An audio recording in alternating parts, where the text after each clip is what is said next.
राधे महाराज। महाराज जी, मैंने देखा है कि कई बार बहुत ही सज्जन और धार्मिक व्यक्ति भी बुढ़ापे में कष्ट झेलते हैं क्योंकि उनके बच्चे धर्म के मार्ग पर नहीं चलते, जबकि उन्होंने अच्छे संस्कार दिए ये होते नई हैं ना। खेती, लेकिन पुरानी उन्होंने खेती जो की है उसको भोगना पड़ता है। जो पुराने कर्म किए हैं उनको भोगना पड़ता है, इसीलिए बुढ़ापे में उनको कष्ट मिलता है।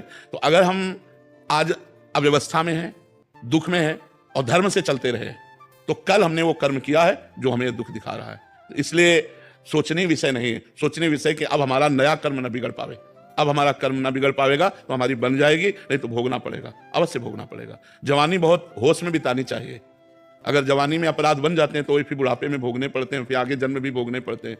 तो यौवन अवस्था एक तूफान अवस्था है। इस अवस्था में बढ़िया बन जाए, अपने माता पिता को भगवान की तरह मानकर पूजे, उनको गाली न दे, उनको मारे ना, तो तुम्हारे पुत्र तुमको जरूर पूजेंगे, ये निश्चित बात है। अगर आपने अपने माता पिता के साथ व्यवहार किया गलत, तो फिर आप जब वृद्धावस्था में पहुंचेंगे तो कहीं ना कहीं भगवान बुद्धि वैसी तुम्हारे बच्चों की बदल देंगे, जो वो दूर होंगे या नजदीक होंगे तो तुम्हें क्लेश देंगे, तुम्हें अशांति प्रदान करेंगे।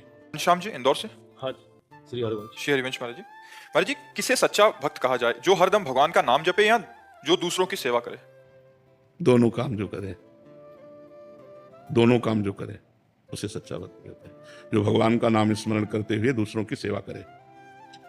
केवल भगवान का नाम स्मरण करने का और भिक्षा मांग के खा लेने का एकांतिक अधिकार विरक्त सन्यासी को है। गृहस्थ को चाहिए कि भगवान नाम जप करते हुए समाज की सेवा, व्यापार, नौकरी ये सब करे। केवल व्यापार नौकरी करता, भगवान का स्मरण नहीं करता तो कर्म बंधन से मुक्त नहीं होगा। और केवल नाम जब बैठे बैठे कर रहा है तो परिवार का पोषण नहीं होगा, अपने कर्तव्य का पालन नहीं होगा।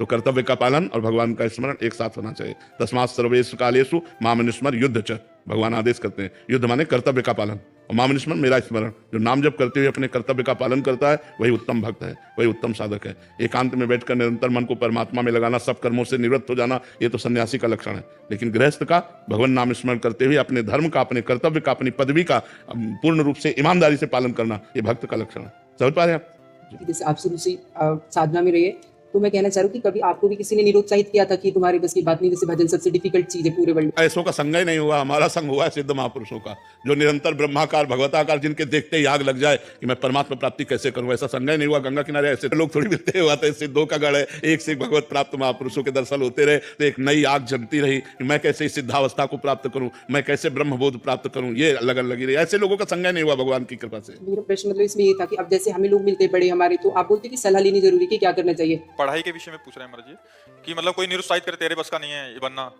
नहीं, ऐसे नहीं मानना चाहिए। नहीं, आप सब कुछ बन सकते हो, आप सब कुछ कर सकते हो। जब हमें मनुष्य जीवन मिल गया तो हम कुछ भी कर सकते हैं, बहुत अच्छा कर सकते हैं, बहुत बुरा भी कर सकते हैं। तो हमें अच्छा सोचना चाहिए, किसी के निरुत्साहित करने से नहीं, किसी के निरुत्साह, अपने उत्साह को भगवान से जोड़ना चाहिए। तभी